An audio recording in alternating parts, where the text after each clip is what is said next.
Les amis, salut à tous, vous êtes avec Planète GT. Aujourd'hui, j'ai la chance de vous présenter un concept car, un nouveau, grâce à Peugeot. Et il est vraiment stylé, il est beau. Et c'est assez surprenant parce que c'est un véhicule électrique avec des performances très intéressantes. On parle de 460 chevaux, un tout petit peu plus. On a 600 km d'autonomie WLTP. Et ce qui est cool, c'est que Peugeot a voulu développer le concept du véhicule autonome, du véhicule électrique, mais avec du style. Et vraiment, il y en a, c'est inspiré de la 504 coupé.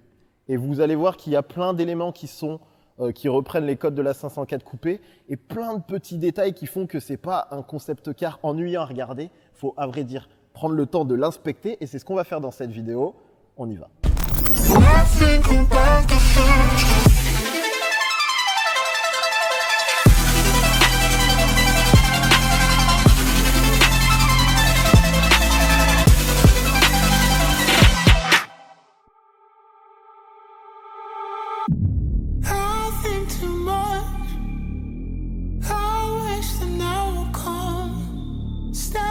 Avant de rentrer dans le vif du sujet, j'aimerais souligner que ce concept de Peugeot est une petite bénédiction pour les amoureux de design, de technologie et d'automobile. Les quelques heures passées en sa présence m'ont bluffé, j'ai donc choisi de vous en montrer autant que possible et encore ce n'est pas assez car le travail réalisé sur ce Peugeot e-Legend concept est impressionnant et représente un beau contre-pied à l'approche assez déprimante que pas mal de constructeurs ont dès que l'on parle de véhicules électriques et autonomes. Alors si cette vidéo et ce concept car vous plaisent, n'hésitez pas à vous manifester dans les commentaires et peut-être que Peugeot nous donnera encore plus de temps avec cette beauté dont on va parler maintenant. On va commencer par parler de l'avant parce que c'est évidemment la signature visuelle importante de la voiture. Et ce qui est vraiment surprenant, c'est qu'il y a une sorte d'aspect un petit peu muscle car américain, mais pas abusif. Et après, quand on prend le temps d'analyser, on se rend compte que c'est véritablement inspiré de la 504 coupé. Ce que j'aime bien, c'est qu'il y a du changement, il y a une sorte de rupture avec ce qu'on avait l'habitude de voir chez Peugeot dans les derniers concept cars, mais à travers certains éléments que je vous montrerai un poil plus tard, on peut se rendre compte que la continuité est toujours là et que c'est pas un concept car qui sort de nulle part. Ce qui est vraiment trop beau, c'est cette pièce-là avec le drapeau français. Il y a une sorte, vous le verrez pas forcément très bien la vidéo, mais il y a le logo Peugeot. Il y a même écrit que ça a été designé en France et c'est plein de petits détails subtils qui sont faits et qui ont leur importance. Inspiré de la 504, là où on avait écrit 504, on a le nom du concept et on a ce logo un petit peu mis au goût du jour qui est lumineux et qui est vraiment très beau. Et en fait, cette pièce-là a pour but de rappeler le pare-choc. Et plutôt que de faire un truc moche ou imposant, ils ont été dans la subtilité. Et ce que je trouve amusant, c'est que ça rend très bien. Ça rappelle vraiment l'idée de pare-choc. Et c'est une très belle pièce. Et regardez sur le capot, tous ces petits détails. Ce qui est marrant, c'est que ils sont repris de la 504, particulièrement cette partie, mais ils y ont mis beaucoup plus de subtilité. C'est une sorte d'entrée d'air, je ne sais pas si elle est vraiment fonctionnelle. Tout ce que je peux vous dire, c'est qu'elle est très belle à regarder. Et puis, on a cette rainure qu'on a pu voir assez fréquemment sur les derniers concepts de Peugeot et qui donne vraiment de la force et un vrai caractère au véhicule. Et je vais prendre quelques instants pour vous parler de ces jantes. Alors, on est sur du 19 pouces et le petit élément qui tue, c'est ça. C'est le moyeu central, entre guillemets, qui est lesté, ce qui permet de garder toujours le logo Peugeot dans le bon sens et quand la roue tourne, le logo reste au bon endroit. Et un truc qu'on voit très rarement sur un concept car et que je trouve vraiment très bien, c'est le dessin de l'arche des roues qui ici est en fait creusé et qui permet de faire passer l'air. On s'en rend, faut vraiment regarder dans le détail. Ça, c'est les choses que vous verrez que si vous prenez le temps. Là, l'air vient jusqu'ici pour redescendre. Et même, il nous expliquait qu'en fait, cette petite partie qui, à première vue, ressemble juste à un élément de design, en réalité, permet de refroidir la batterie. C'est clairement une partie qui fait partie de la batterie. Et en fait, là, ces rainures permettent d'orienter l'air pour refroidir les batteries. C'est super intelligent.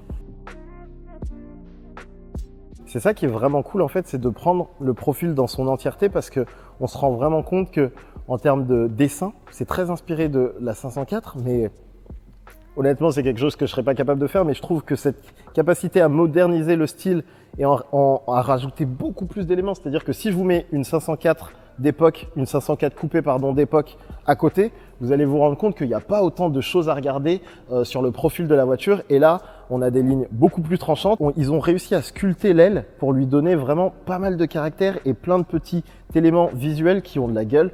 Ne serait-ce que le dessin des phares. Je ne sais pas trop comment ils sont composés. C'est exactement ce que je voulais dire. Ce sont des rétroviseurs, c'est pas facile, mais juste, vous prenez simplement le rétroviseur, le travail qu'il y a dessus. Est-ce qu'ils sont fonctionnels? Je ne sais pas. Très probablement qu'ils utilisent des caméras, parce que je vous montrerai après qu'il y a des écrans à l'intérieur de la voiture qui vous montrent ce qui se passe à l'extérieur. Mais juste cet élément-là est assez cool à prendre le temps de regarder dans le détail. On va revenir sur l'arrière de la voiture. C'est là où on va retrouver des éléments qu'on connaît un peu plus, notamment par exemple à travers la triple griffe Peugeot. J'aime beaucoup le logo lumineux. On peut noter aussi l'implémentation de petites caméras. Il y en a une à l'arrière, il y en a une à l'avant et probablement sur le côté, mais j'ai pas fait attention, qui font que quand on va passer à l'intérieur, on va se rendre compte que c'est une vraie voiture autonome de niveau 4 avec pas mal d'intelligence, la capacité de vous laisser conduire quand vous le souhaitez, mais aussi de vous détendre, de vous faire plaisir, de discuter avec votre passager si besoin et juste kiffer.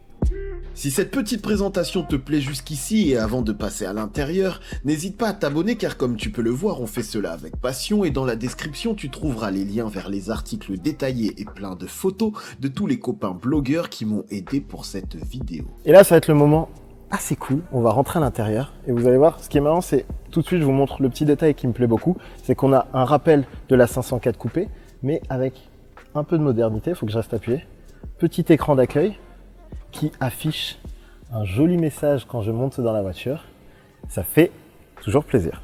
Les amis, c'est presque la partie que je préfère entre guillemets parce que il y a vraiment beaucoup de travail, que ce soit sur les matériaux et sur le design et surtout l'intégration des écrans. Je crois que c'est vraiment la partie la plus folle dans cette voiture, c'est qu'il y a des écrans partout. Il y en a dans les contreportes, il y en a devant moi, il y en a derrière le volant, il y en a également dans la contreporte passager, il y en a également dans la commande centrale, ce qui permet en fait d'avoir tout bêtement la possibilité d'utiliser cette voiture de manière autonome, également dans le plaisir de pilotage avec des caméras qui vont pouvoir afficher l'image sur les écrans extérieurs, mais également là. Ce qui est super intéressant, c'est que là, on est en position conduite, mais on peut également passer en position, on va dire, conduite autonome, où le volant va tout bêtement se rétracter. Est-ce que c'est pas complètement fou? Et ce qui est très intéressant, c'est qu'ils en ont même profité pour intégrer dans le tableau de bord une barre de son qui a été faite en collaboration avec Focal, qui est juste magnifiquement intégrée et qui va vous permettre, quand vous le souhaitez et que vous voulez vous détendre tranquillement dans la voiture, de profiter de cet écran qui est complètement ouf. Mais juste, regardez la dimension de l'écran avec des petites animations super sympas. Alors, il faut que je trouve, mais grosso modo, ici, j'ai plusieurs commandes qui vont me permettre de trouver, par exemple, vous regardez, ici, j'ai un petit mode de jeu et il y a un petit clin d'œil sympa. J'appuie sur Start. Je crois que j'ai appuyé sur Start. Ah oui, il faut que je presse. Ok, et là, regardez, j'ai Pong. Ah mince, j'ai déjà perdu. Mais voilà, c'est plein de petites choses qui font que... J'ai oublié, mais il y a encore des écrans ici. Je ne sais pas combien il y en a des écrans dans cette voiture, mais plus loin que le simple fait de savoir si c'est vraiment utile de tous les avoir, ce que je peux vous dire, c'est que c'est un travail d'intégration qui est au top. Oh, mais non, il y a encore un écran. Il y a tellement d'écrans dans cette voiture, c'est ouf. Et donc, je suppose que si je le fais sur le passager, il y a encore un écran. Avec une émission, il y a la 508, tu peux regarder une vidéo si t'as pas envie de regarder. Oh, c'est ouf le travail qu'ils ont fait. Et ce qui est marrant, c'est que pour un concept car, je trouve les finitions au top. Et regardez-moi cet accoudoir qui va, lorsque vous êtes en conduite, s'extraire un petit peu de la contreporte, qui va...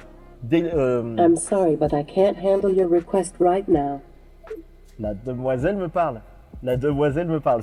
En fait, ce qui est très intéressant avec ce système, c'est que vous allez pouvoir, quand vous êtes en conduite, faire sortir l'accoudoir et avoir accès à un port de charge qui marche en induction et du coup vous permet de poser délicatement votre téléphone sans perdre de l'espace par ici. Je suis même presque triste de ne pas pouvoir prendre plus de temps pour vous montrer tous les petits détails qu'il y a dans cette voiture, comme par exemple cette petite plaque numérotée qui est reprise de la 504 coupé. Ça, c'est plein de petites idées intelligentes qui font plaisir. La petite animation quand vous ouvrez votre porte qu'on peut voir au sol, mais qui n'est pas fixe comme on a l'habitude de les voir actuellement, mais qui est dynamique. C'est plein de petites choses qui font plaisir. Et là, on est en mode conduite un petit peu dynamique, donc il n'y a qu'une des 3 lamelles écran qui vient se mettre en place avec les informations importantes. Et après, vous avez un mode de conduite un peu plus classique où vous allez avoir les 2 autres lamelles qui peuvent apparaître. Et là, vous êtes plus dans la conduite du quotidien, vous aurez votre autonomie, la vitesse, etc. Franchement, en dehors du fait qu'on soit sur un concept car, la première remarque que je peux vous faire, c'est qu'on a juste envie d'aller rouler avec. Et c'est vraiment du très beau travail et une belle inspiration et transformation du passé en un modèle d'avenir. Elle était pas mal celle-là. Les amis, le temps me manque. Alors que ce concept, il est ouf, je vous jure, ça mériterait une vidéo d'1 heure où on prend le temps de vous montrer toutes les petites subtilités. Surtout que tu te places à un endroit, tu découvres encore qu'il y a un travail qui a été fait et c'est incroyable de voir... J'aime bien cette approche néo-rétro qu'on n'avait pas spécialement encore vue chez Peugeot et qui est vraiment méga réussie. C'est une voiture qu'on a envie de voir rouler.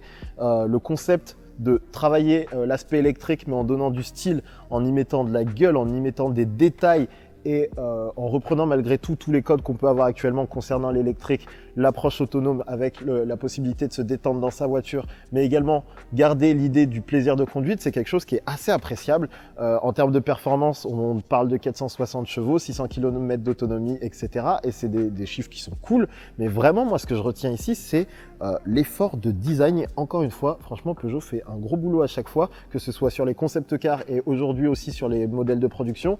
Et avec ce Peugeot e-Legend, je dois dire que c'est à mon sens encore une réussite qui, à mon avis, j'ai pas encore vu vos commentaires, on est bien avant que vous voyez cette vidéo, mais je pense que ça va vous plaire, ça va vous surprendre et c'est ça qui est cool. Et du coup, j'ai essayé de vous en montrer autant que possible dans le peu de temps que j'ai. Là, je suis limite en retard pour avoir mon train, je vous l'annonce, mais prenez le temps de regarder cette chose. J'espère qu'à un moment ou un autre, on pourra aller plus loin, parler avec les designers, etc. Parce que les petites discussions que j'ai pu avoir en faisant cette vidéo sont trop bien. C'est juste cool. Donc j'espère que ça vous a plu malgré tout. Il faut que j'aille prendre mon train. Si tu es nouveau, abonne-toi. N'hésite pas à dire ce que tu en penses. On en discute dans les commentaires. Ciao.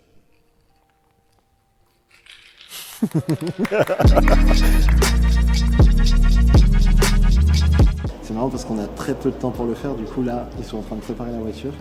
Et moi j'ai l'impression parce qu'à l'heure actuelle, je ne sais pas du tout ce que je vais vous dire. Donc je vais devoir créer un commentaire sympathique pour vous tout en gérant l'intro et les gens qui me regardent de chez Peugeot. Je vais essayer de choper le train. Je suis obligé de prendre le temps de vous dire d'aller voir les photos d'Hugo qui sont trop cool. Ça sera certainement la couverture de la vidéo. Et un gros merci à lui et à Blog Automobile de m'avoir aidé pour réaliser cette vidéo, sans qui ça n'aurait pas été possible. Et puis Aurélie aussi de chez Peugeot qui nous permet tout ça. Au revoir.